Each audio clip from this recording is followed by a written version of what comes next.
what's up, everybody? This is Wednesday night, and you know by now we are none other than Brown Sugar Confessions, where you are listening and watching us all over the world as we talk about sex, relationships, and really anything we want to talk about.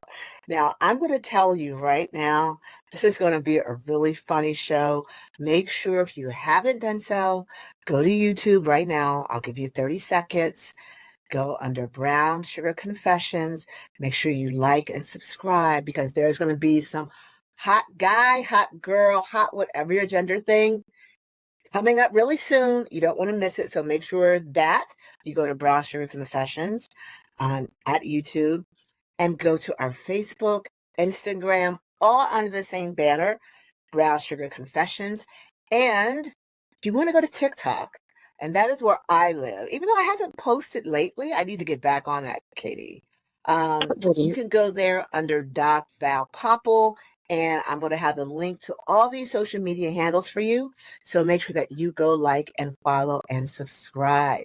And while we're at it, if you're looking at us, you're noticing that we are missing two of our beautiful co-hosts.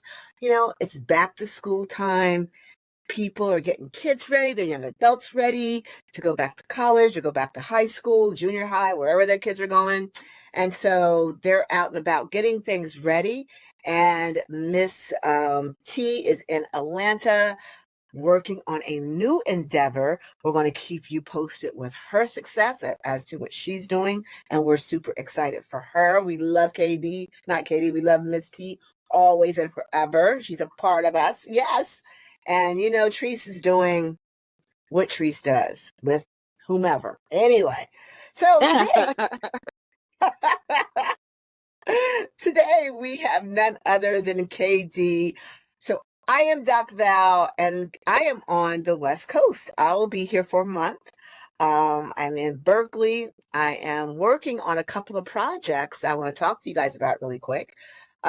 Before we get into bringing up Miss. Well, you know what? Let's change that. Let's bring up Katie first because you know I'm long-winded. Katie, what's going on with you, girl? Hey, well, you probably could have went because there's not a lot going over here on the East Coast right now. We're just trying to deal with this sudden dip into the fall season because it's like as soon as we got notice that it was, the end of the summer season for school, all of a sudden now we're dealing with like fall like weather. So we're now into the 70s for high. Yes, I'm going to go ahead and give us our weather report. We're Oh, dealing here with we go. our 70s for the There we go. high. And it's been just like cloudy and a little meh weather. Like Okay.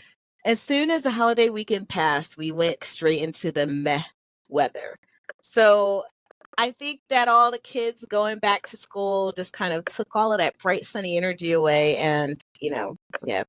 So on my side, I have just been kind of doing my like fall cleaning and just trying to get everything back into order so I could be ready for this very, very busy fall, school, all that stuff season. But yeah, nothing otherwise going on here. Okay, all righty. Back to school for you. And as I mentioned, Katie, I'm in California right now. I'm in Berkeley, actually. And I guess you guys remember about a couple of years ago during COVID or in COVID or after COVID, whatever, we had one of our guest hosts come on. And by the way, if you ever want to be a guest host to Brown Sugar Confessions, make sure you email us and say, I want to be a guest host. Talk about your projects, talk about what's going on in your life. You like radio, you like TV, you like just talking. It's a great platform to get yourself out. We have a lovely, large audio and viewing pleasure stat. So make sure that you come on and like us and subscribe and then email us at brownsugarconfessions at gmail.com and tell us that you want to be a guest host, and we will make sure that that happens for you. Now, getting back to what I was going to say is that a few years ago, we had a guest host come on, and her name is Cece, and she is from Berkeley, California. So I am here with her right now, with her and her husband and her children. and having an amazing time with her.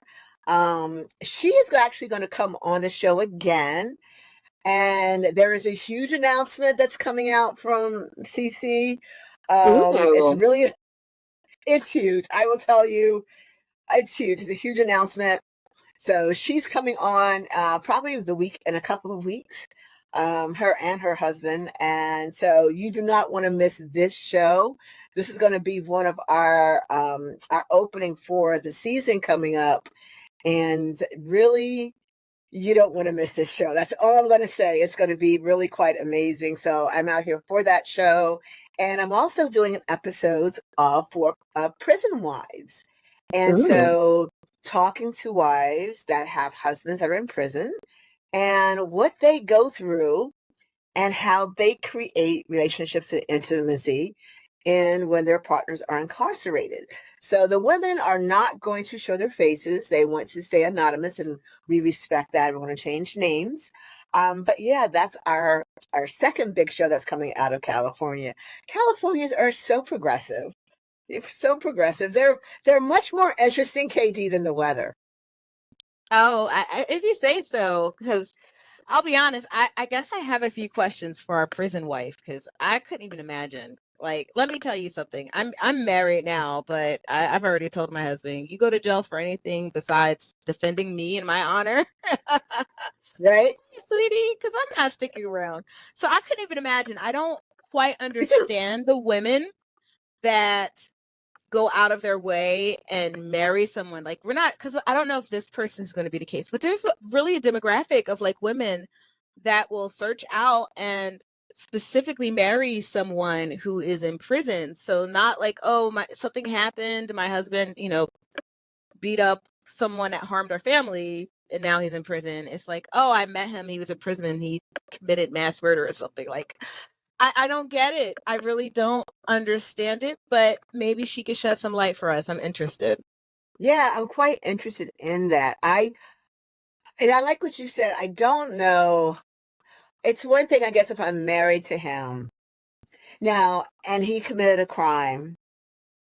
Now, there's dumb stuff crime, and then there's crime of where you're like mentioned, like supporting, defending your family. Yes. Now, I'm going to ride and die with you on behind that. Like, if you're defending Doc Val and the kids, our home protecting, and you know what? You deserve my undivided loyalty and attention. I will give you all kinds of money on your commissary. No problem. Right? Get you the good sheets, the good towels, making sure you got private shower time. I'm going to take care of my boo if you are locked up for taking care of family, right? All the But noodles, all the oodles and noodles, oh, all the I'm oodles and going to noodles. send in some steaks. I'm going to get you real stuff. You're going to be like a boss of your section. Like, it's going to be like that, right? I'm going to take care of you. Don't worry. But I also have to say, and we'll talk about this, of course, when she's here, but you got me thinking, um, if you have gone to prison for some dumb stuff, Mm-hmm. like dumb stuff. Now, dumb stuff is subjective, right? Very true. I'm trying to think what dumb stuff is. I'm not even talking about, like manslaughter, like if you accidentally hurt somebody and you got convicted because you hit a bicycle. You know, that's horrific, but that's not dumb stuff. I'm talking dumb stuff like, I don't know, stealing from the 7-Eleven. I'll put that out there, right? Dumb. Yeah. Yeah. Um, selling drugs, fentanyl, crack on the street corner. Dumb, low level stuff. That to Right. me is dumb, right? Yes. That's me. Don't come after me, guys and girls. That's just dumb. If you're going to do that, at least aspire to be a big boss and, supply a country or whatever. I don't know. I won't give ideas, but that to me is dumb. I don't know if I could support you behind that. I don't know. I know I can't. It ain't even I think no, I know I can't. I'm not about that life and I certainly don't support it. So, however, if you as a Right. woman choose to do so, you should probably send us an email and let us know what Yeah. made you decide to stand by your man. Yeah. That's really, yeah. Why? And women that tend to love murderers. I see that as a thing. Is that a weird status? These are things we're going to ask prison wise. Is that a status thing? Like the girl that fell in love and married Ted Bundy. I watched that docuseries. Like, Ted Bundy is a mass murderer, serial rapist, and killer. But you actively seek him out. You actively marry him while he's in prison for these murders and rapes, and you actively have his child.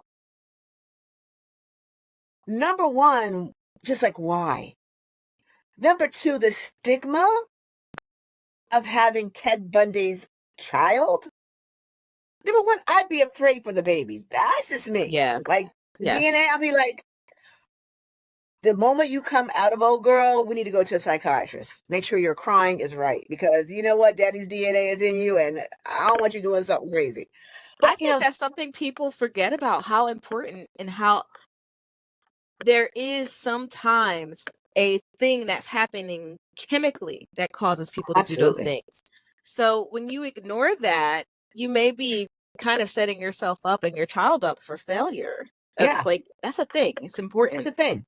So those are some of the conversations that we're going to be having on the Prison Wives episodes. We might run a couple of them.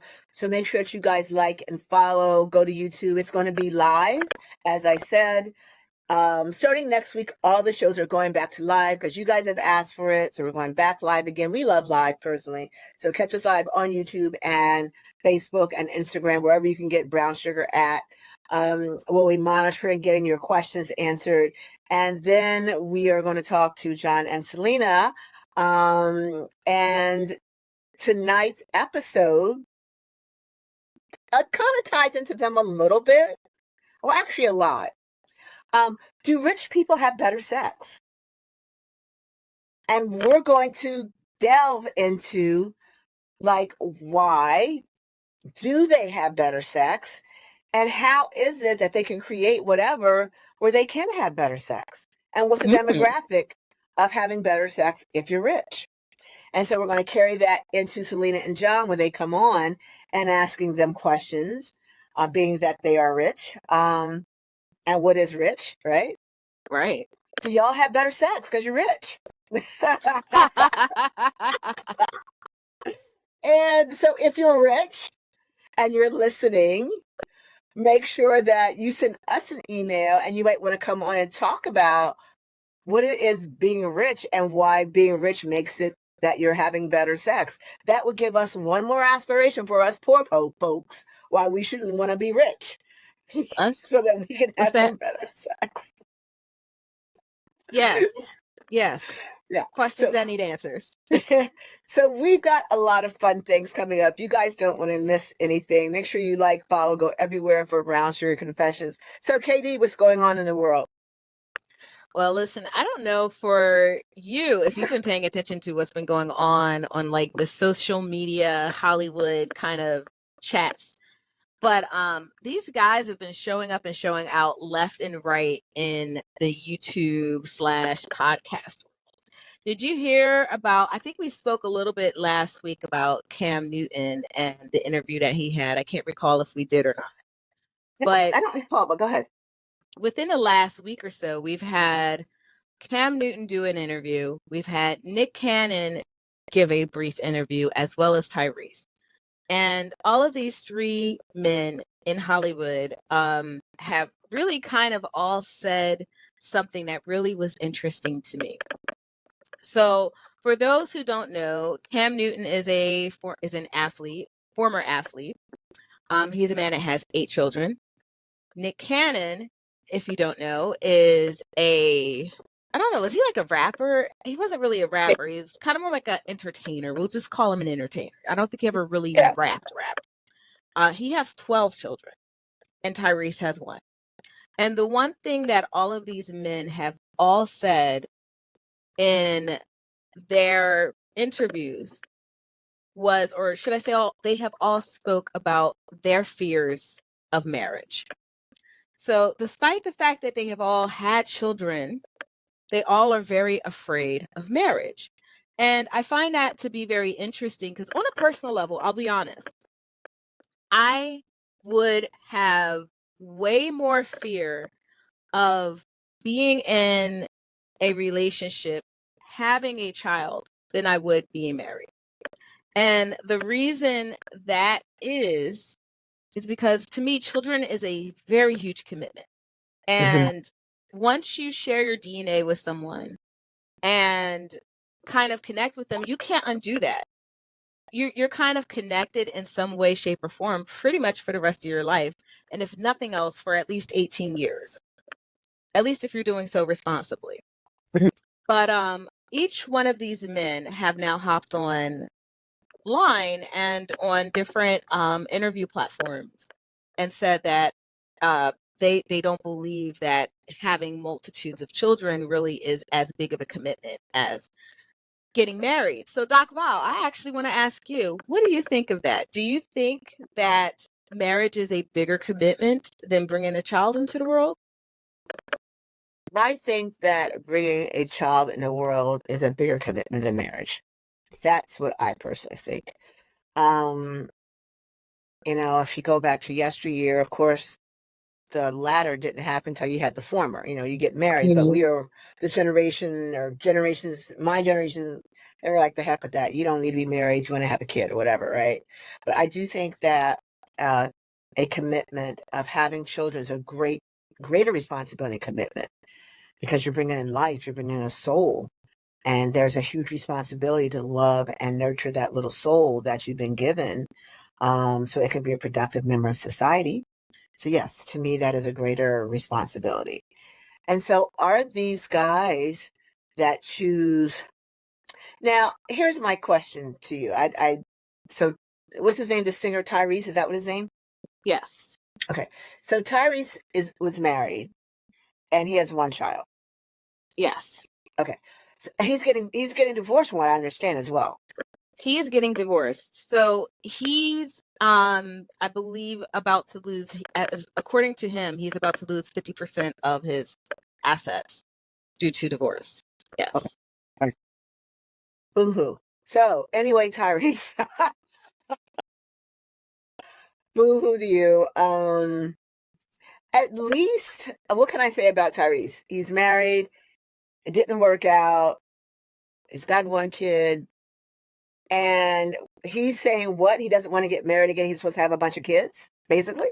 Well, specifically, what he said is that he should have listened to 50 Cent. That's who he's taking his advice from. And 50 Cent told him that in today's time, you cannot love deeply and be with women today. Like, the women today are not capable of receiving deep love.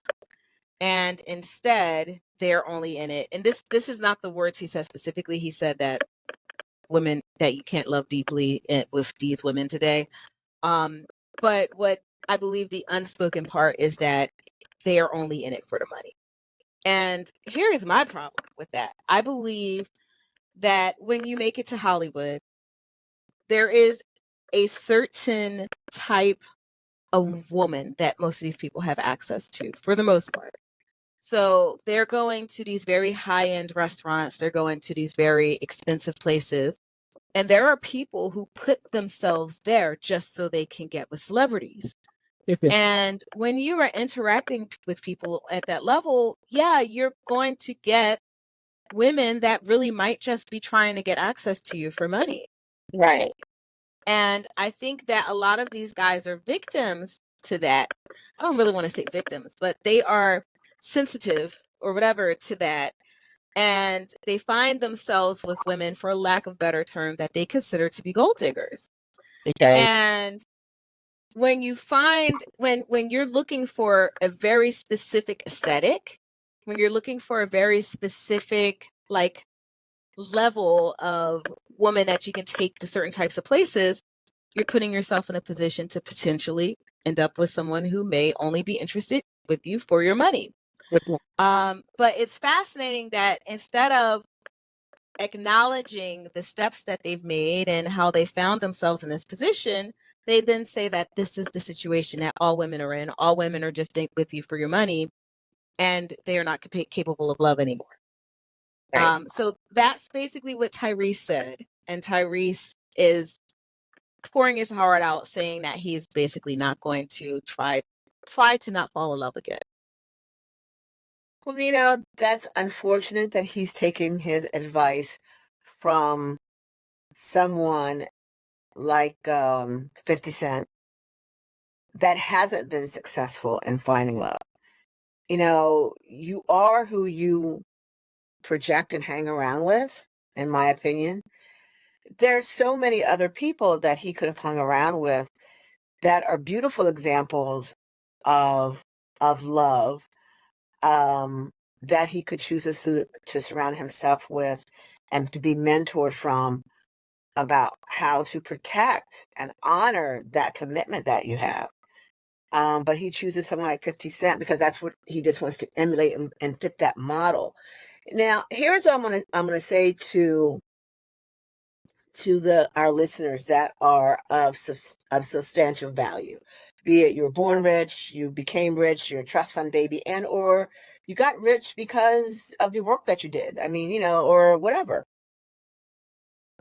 Do you think, because we're talking about money and sex, do you think as a rich person that you should find someone that is still within your same financial category? That is a question. Because That is a if you question. find someone that's already in your category of richness, whatever that might be, that person may have the same values, attitudes, and beliefs around protecting money, making money, as you. You know that you don't need them for their money because they have their own money. And so that pressure and that wonder in the back of your eyes, like, oh, you want me for my money, that's taken out the window because they don't need you. There's a needing and a wanting. I don't want to need a person. I want to want you.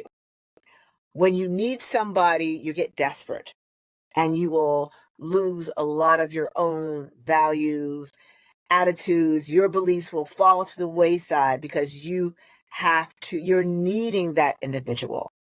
So when you have someone that is financially yoked with you, you don't need them. You're with them because you want to be. I think there's a freedom in that also for both Absolutely. sides. So instead of these guys seeking these women that are beautiful, that are these Instagram model types, which is great, right? But if your net worth and her net worth isn't the same, your appearance, she's here, my hands are, go to YouTube and check where my hands are, then you're, what we say, unequally yoked. If you know about the Bible, we talk about yoke, right? You're unequally yoked, right? And so she's going to need to comply, to conform, to make you happy, to stay within that same yoke. But if you're both together yoked, then you can build and bring each other at the same time. I think that is what I would say one should subscribe to, not the latter. And I have my own personal story behind that, which I'll share one day, as to why I think that's important.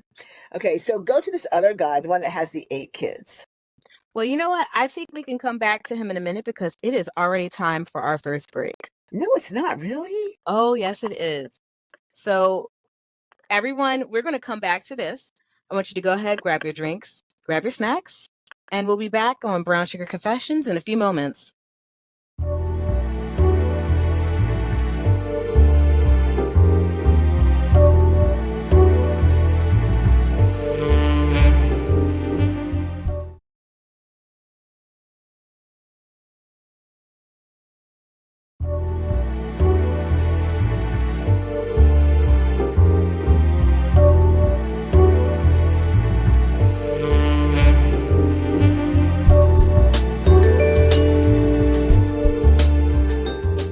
And welcome back to Brown Sugar Confessions. Did you all grab your snacks, your drinks, We are going to get back into it in a few moments, but before we do, make sure you see us live and in the flesh on all of our social media channels, but we're going to start you off with YouTube because that's how you can see us in addition to hear us. So follow us on our YouTube channel, that's Brown Sugar Confessions. If you have any questions that you would like to submit to us, or if you want to confess to us, make sure you reach out to us at brownsugarconfessions@gmail.com. Last but not least, if you would like to ask a more deep question where Dr. Val can help you figure out some things with your love life, relationships, sex, you can reach her at Valerie@swancenter.com. That's SWANN center.com. Last but not least, don't forget to find us on all of our social media channels. In addition to YouTube, that's going to be Facebook, that's Instagram. You can find Dr. Val on TikTok, but for the rest, we are Brown Sugar Confessions. So we're going to hop back into it. Now, we already talked about what Tyrese said on his recent interview. But at the same time, like I said, we have two other stars that's giving a very similar kind of like feel. Now, Cam Newton did an interview. He's did several interviews, but his most recent interview, he spoke about how he, despite having 8 children, did not want to get married because he believes that marriage is just way too risky. And for some reason, again, it's much easier to continuously grow his family with having more children, but he is far too scared to commit to marriage. So, Doc Val, what do you say about that one? He's far too scared to get into marriage, but he's not far too scared to take his eggplant and put it somewhere to produce a child. Correct. That is not scary to him. Not at all. What is he scared of with the marriage? Losing his money? Losing his money. So when he has a child with these ladies, is he entering into some kind of agreement where he's protecting the offspring of these kids? I don't think so. Honestly, I really don't. I think if anything, he may be able to get them to sign some sort of agreement so he can reduce his child support payments because there's no way with that many children, if he wasn't being protected in some way in that regard, there's no way he would be able to have that many children and not pretty much get wiped out via child support. But according to him, he takes care of all of his children and looks forward to growing his family with more random women. Well, I guess the word you said, random, right? And, I'm going to flip this for a second and don't come after me, ladies. This man has 8 kids. He is not committed to you. He's just not. Let's just be honest. He's not committed to the person, to your soul. Maybe he's committed to your uterus, but not to your soul. He is not going to be the kind of guy when, what's that song by Bruno Mars and Lady Gaga, that new one that just came out, that when the world ends, you're going to be my one and only, we die together. He's not that kind of man for you. So my question is to the ladies, why do you think less of yourself? That's really my question. Like, I don't care how much money you have. I don't care how much of a better lifestyle I'm going to have because of the child that I have with this man. I have self-respect and worth for my own self. And I would not function well in that kind of relationship. It would not be for me at all. I would not be a happy woman. So I have, if you're out there and you're listening, and this is just old Doc Val talking. That's just how I would operate. I would not, and it's not jealousy. I'm not jealous about how many women you have. I could care less. I just know I would not be comfortable being in an uncommitted relationship with you, knowing it, right? Knowingly, and that I'm going to bear your child so that I can have a better life. I can't see it. And I'm curious as to why you would. And not like what happened, just why? Unless maybe, in that kind of arrangement, you're allowed to also have a partner that you can commit to. Now, maybe that's workable. If you're like going to be open, then be open about it. Because obviously, this, what's his name is open. They basically have an open relationship that I can be with other women, get these other women pregnant, and I'll take care of the baby. Okay, great. Well, that should flip both ways, right? You would Like, do think. I have the same rights?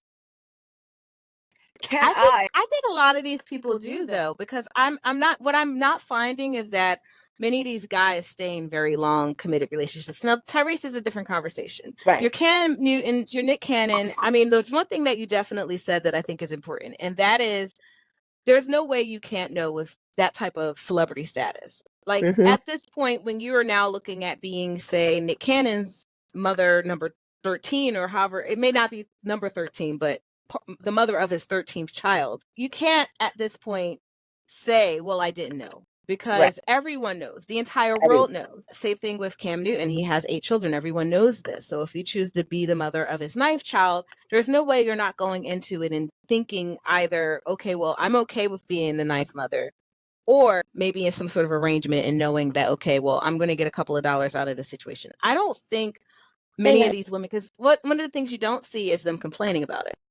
Right. It's mostly people on the outside that's like, what on earth is going on?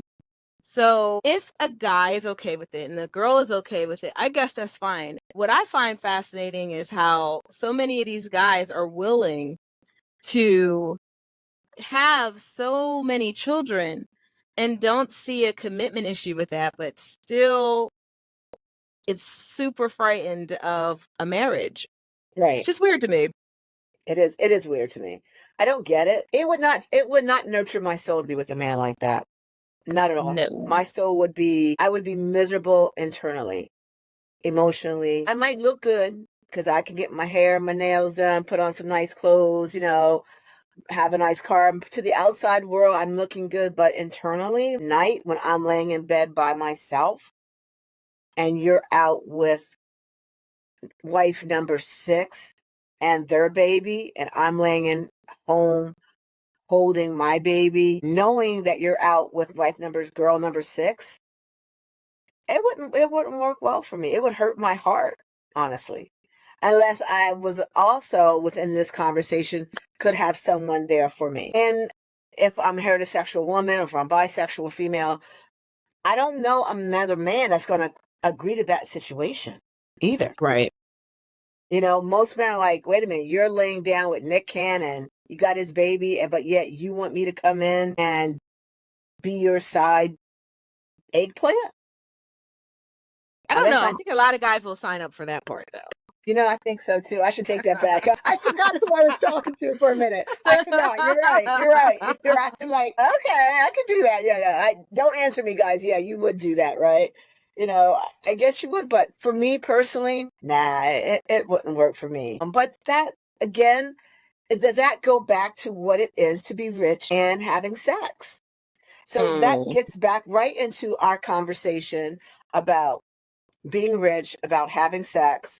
So I'm gonna read some stats for you because I found this kind of interesting that money takes away the suffering and dependency on time for making a living. It lets one live their life with pleasure. That's what Dr. Patty says, one of my mentors. And I get that statement because if you're not out there struggling, if you're not out there trying to make the money, your quality of life is more vested in to pleasure, right? Because you're not out there with the grind. When I did my research on swingers back, 6 or 7 years ago, that was the first Black female that wrote about them. That the disposable income the average disposable income for a swinging couple was $38,000 a year. That's the 38. average? Yeah, that's the average, right? Now, and that's not even super rich. That's even rich. That's just the average income disposable. Because what they would do is within that year, the events from the outfits they would wear, from the travel, the hotel rooms, the food, all of that stuff, they were spending up to $30,000+ a year just to be in the lifestyle. Not everyone has that type of disposable income. It's a lot of No. income for disposable. And the research that ICE talked about was the average male was making $150,000 a year. Now, that's not rich by any means. Any means is that considered rich in today's world. But that was the average income for a male. Average. That wasn't the highest. That was the No, average. that was the average. Yes, it was $150K, of which, yeah, you can have that type of disposable income that lets you seek pleasure. But what I also found kind of funny in this, KD, was that it was the women that took the survey that said that, and let me go back. The survey that was done, I'm gonna pull up and I'm gonna read it to you because I think it was just fascinating. Hold on a second here. I think it was fascinating because it was the women that was saying that, yes, the richer they are, the better sex they are having, not the men. Really? It was the females. Yeah. So, number one, more females actively seek out the My High Club than males. It was 68% of females, high net worth females, that were seeking out My High Clubs. Now, interesting. Here is this stat, and this is a huge, right? The survey that was done, it surveyed people with an average net worth of 89 million and who were making at least $9 million a year. That's what they considered rich. So their asset total was 89 million. That could be homes, boats, planes, but their income was 9 million. And they found that those people were having better sexual encounters. They could create their own life that let them have better sex.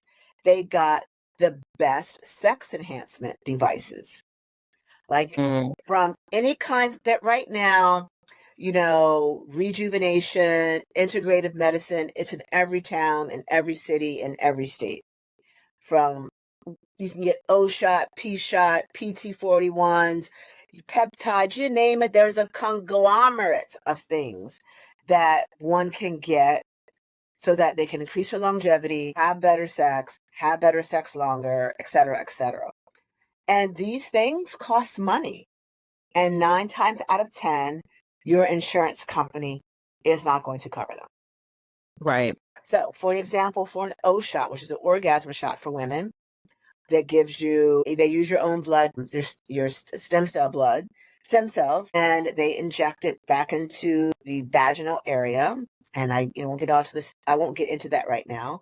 And it rejuvenates that cavity.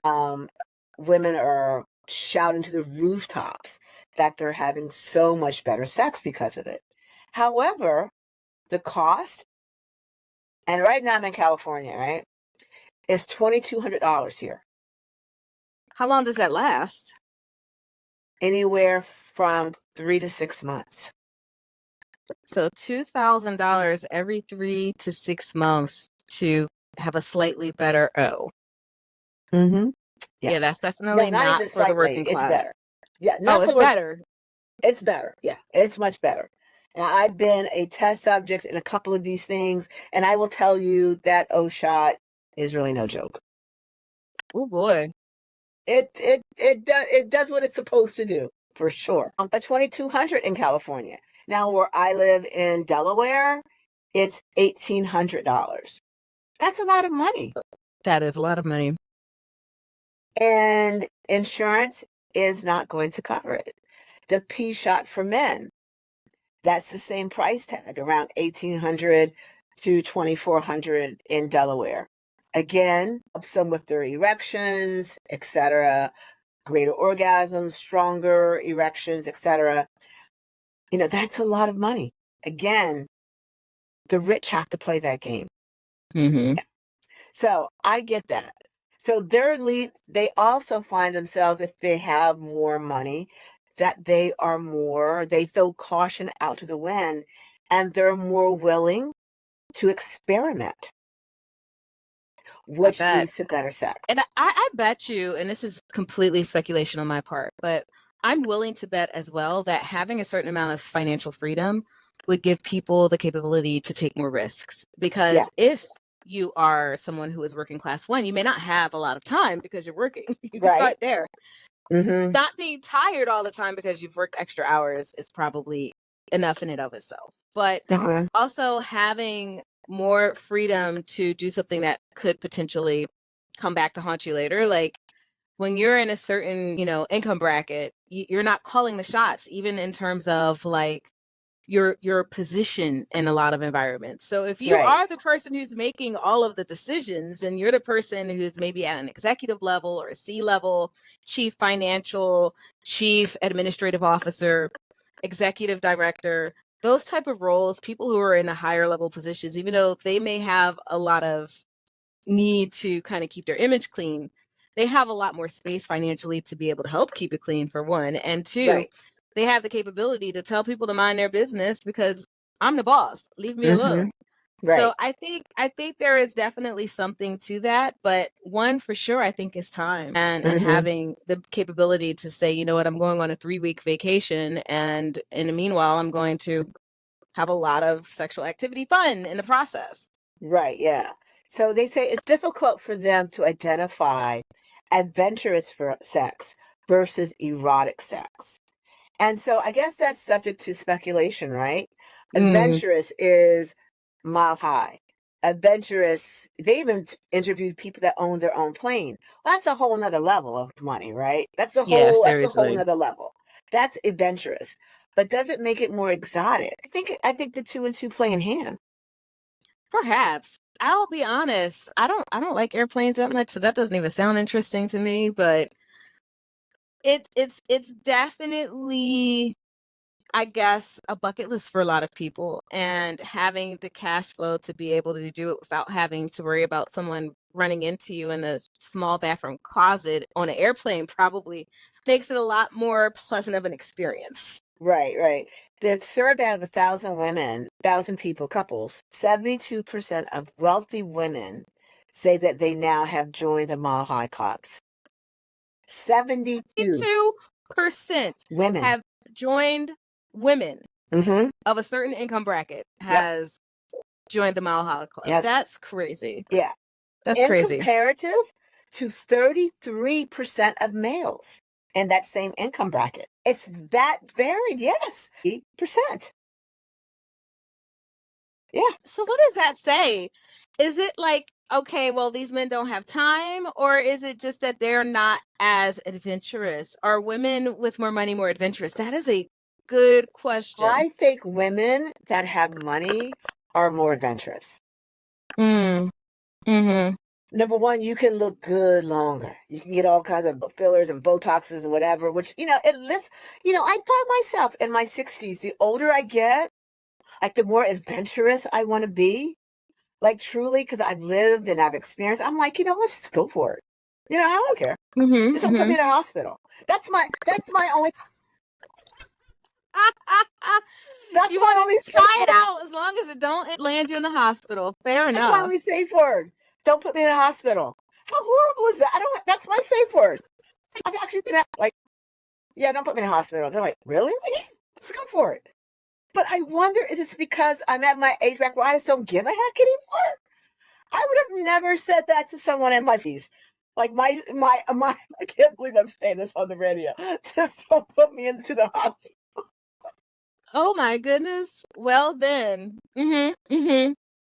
So I think we do become more adventurous, you're not worried about kids. You might have grandkids that they're not around, but you're like, whatever, they got kids. They got mom and dads to raise them. So maybe you're into gangbang and you want to run the gangbang. That's adventurous. Did you say Glory, run the gangbang? yeah. How are we running the gangbang? Some women, they love different textures and they're owning that, especially the older women, right? Mm. Of older women, richer women, more adventurous. And these women are not, they've got the look in their 60s. And here they are, like, they're organizing a gangbang. Okay. Even if this is County, Delaware. Lady sent me, she said, I want you to come and I want you to tell me, do I have a good setup for it? I'm like, it's a good setup for what?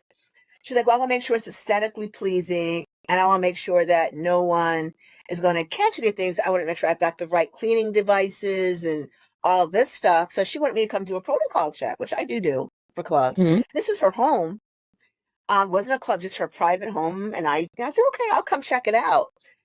And she was like 67, adventurous, didn't look her age, had a beautiful, like, 3-story home with like a separate mother-in-law suite that turned into be her sex-in-law suite because that's all she was having is sex in this room. I mean, I God want a forbid. sex-in-law suite. Yeah, God forbid that you're putting Granny in the room now. Now this turns into a dungeon. Oh, we're off the charts, girl. We are off the freaking charts.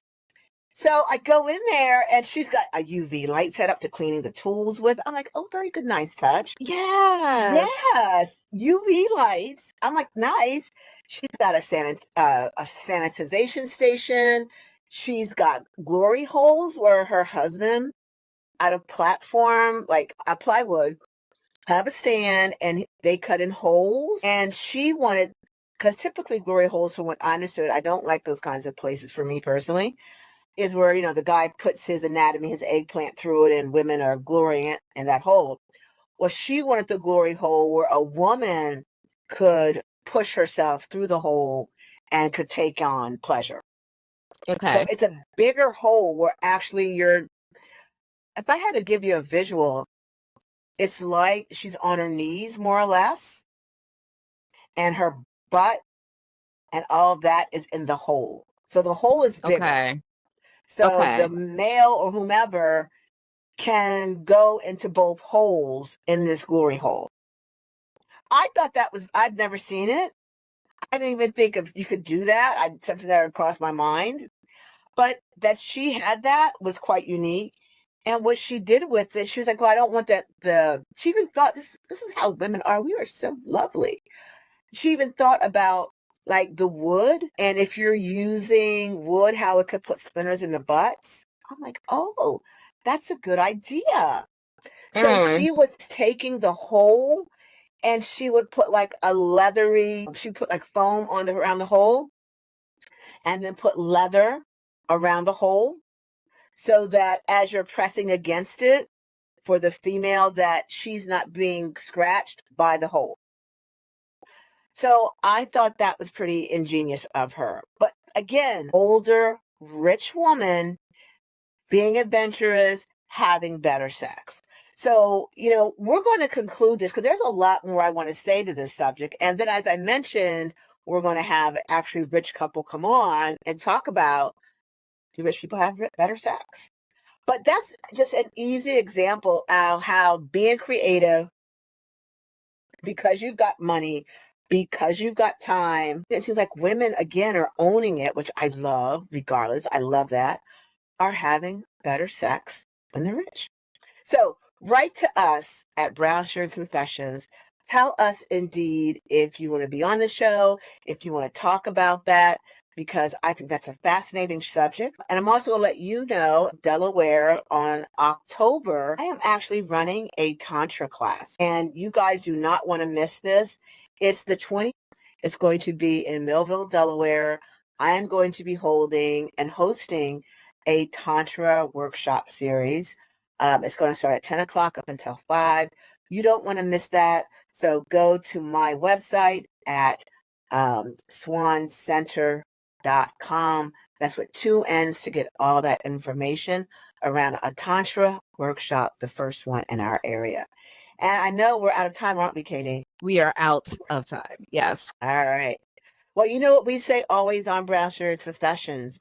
Always stay safe out there. Play safe. and we will see you next week. Bye-bye for now, guys. Thanks for listening to another episode of Brown Sugar Confessions on Power 1017. Go to our Facebook, YouTube, and Instagram page at Brown Sugar Confessions to like, share, and follow. Stay safe and play safe. We'll see you next week. Bye for now.